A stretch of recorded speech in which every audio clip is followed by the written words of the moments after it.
untuk meneliti tentang internasionalisasi pendidikan dengan berbasis pengembangan dosen dengan pendekatan teori professional learning community. Saya sendiri, Dian Citasari, kemudian sahabat saya, Dr. Azim Abdurrahmanovic Yudaset dari Uzbekistan, kemudian Bapak Dr. Yukis Yozaki, Bapak Profesor Khairun Nasrajab, Bapak Profesor Abu Yazid, Bapak Ibu Profesor Fariza, kemudian Bapak Abdullah Halim, Bapak Profesor Abdullah Halim, kemudian Bapak Dr. Makmur Harun, Bapak Dr. Sulaiman Durwo, Bapak Dr. Ari, Bapak Dr. Muntaha yang sudah ada bergabung di Zoom ini, kemudian Ustadz Muhammad Kasturi, Bapak Dr. Sadil Sidik, Ibu Siti, Ibu Dr. Nurul Azizah, Bapak Muhammad Alawi, Ibu Dewi Walidah, Bapak Nur Ilham, Bapak Hamid, Ibu Umi, Ibu Mai, kemudian Bapak Khairul, Bapak Afif, Bapak Rahmat Sidartas, Arisandi, Bapak Edi, Bapak Dede, Bapak Ilham yang juga bergabung di Zoom ini, kemudian ini Bapak Dr. Palestin dan Ibu Pipit. Ini adalah tim kami, insya Allah terdiri dari 7 negara, dan program ini adalah multi tahun Bapak Ibu. Bismillah. Ini adalah kami semua, sahabat kami yang berasal dari Malaysia, Madagaskar, Uzbekistan, kemudian Belanda, Jepang, dan diantaranya adalah para guru saya juga. Ini adalah abstrak kami, jadi profesional komunitas itu inti bagaimana meningkatkan kualitas pembelajaran.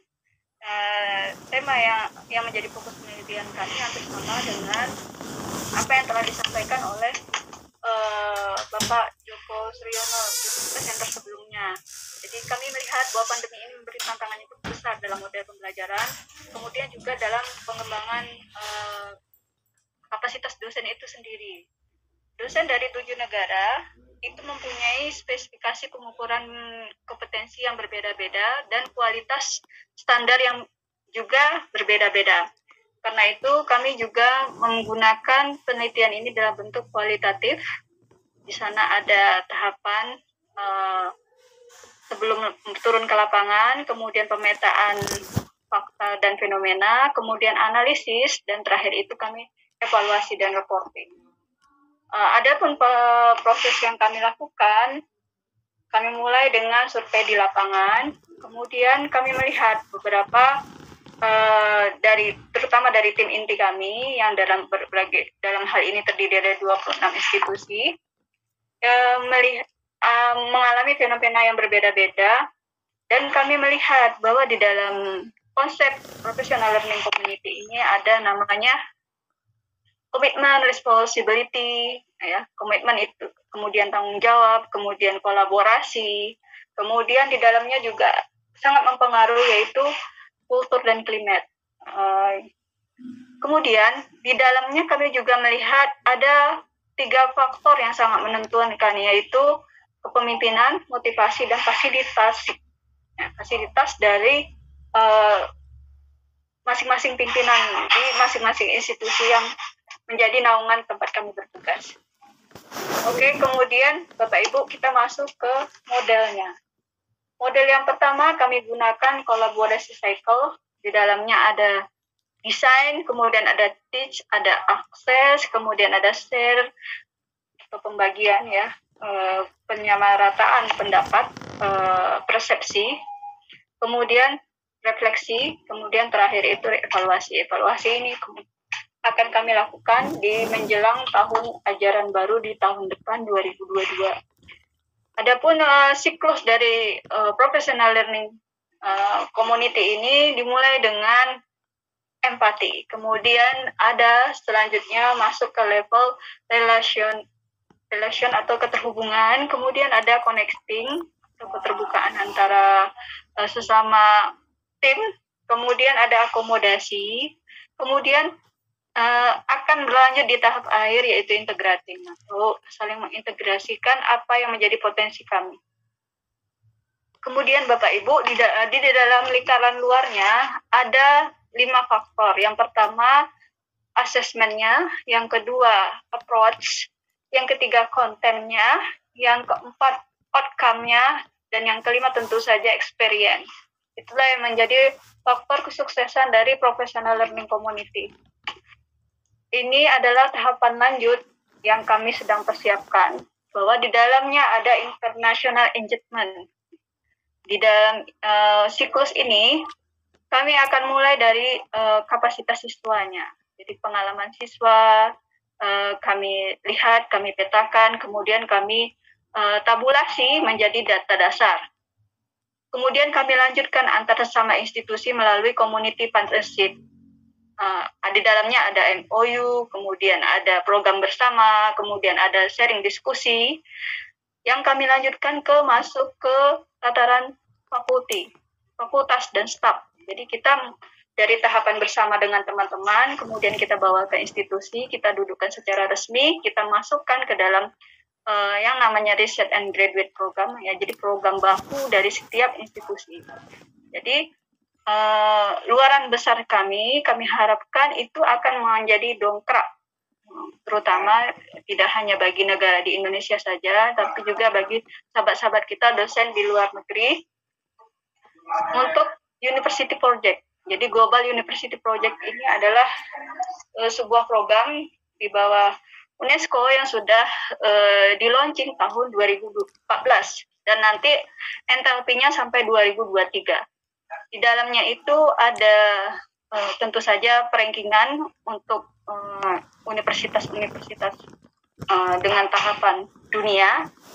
Kemudian kita ambil salah satu contoh di Jepang. Ada salah satu stakeholder kita, Associate Profesor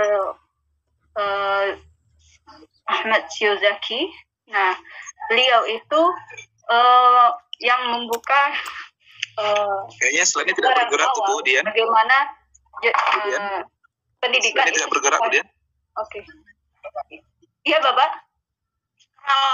Slide-nya nggak bergerak. Slide belum berjalan, Bu Dian. Tidak besar ya, Bapak Ibu, karena kalau di slide besar kayaknya nggak bergerak. Di yang mana, Ibu, Bapak Ibu? Sekarang. Di sini sudah kelihatan.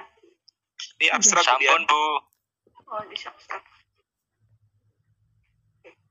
Sampai di abstrak ini kami melakukan 4 model, adaptasi 4 model. Yang pertama kolaborasi cycle, kemudian ada roda, model roda, pola roda. Di dalamnya ada 7 step, mulai dengan empati, kemudian berakhir dengan integrating. Ini maaf Bapak Ibu kalau saya share screen besar, ternyata tidak berjalan share-nya di tempat Bapak Ibu.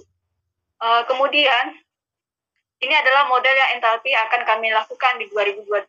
Kami akan menggunakan international engagement. Jadi untuk tahun 2021, alhamdulillah ke semua sahabat ini telah mengirimkan karya dan menjadi satu buku internasionalisasi pendidikannya Islam yang kemudian diterbitkan di 3 bahasa dengan 3 penerbit yang berbeda.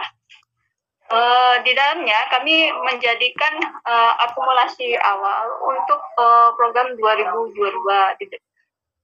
Di dalam program kelanjutan ini, kami akan melihat bahwa international engagement, perpanjangan dari professional learning community itu terdiri dari 4 penjuru. Yang pertama, pengalaman siswanya, yang kedua, community partnership-nya, yang ketiga, faculty and staff-nya, dan yang terakhir itu ada research and graduate program.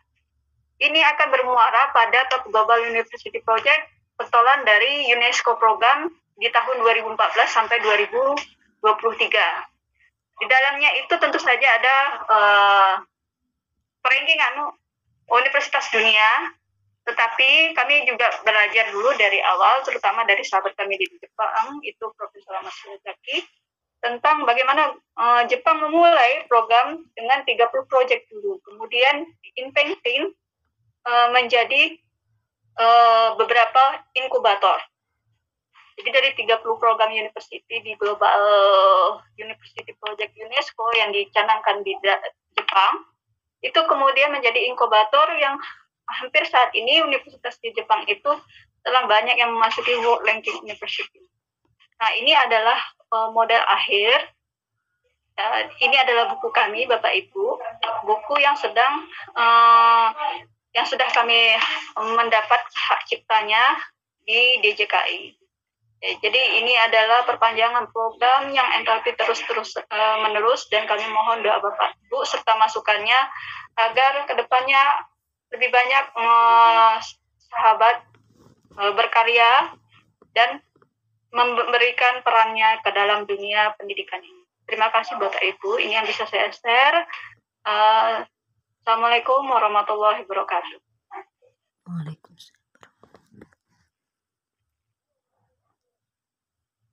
Waalaikumsalam warahmatullahi wabarakatuh.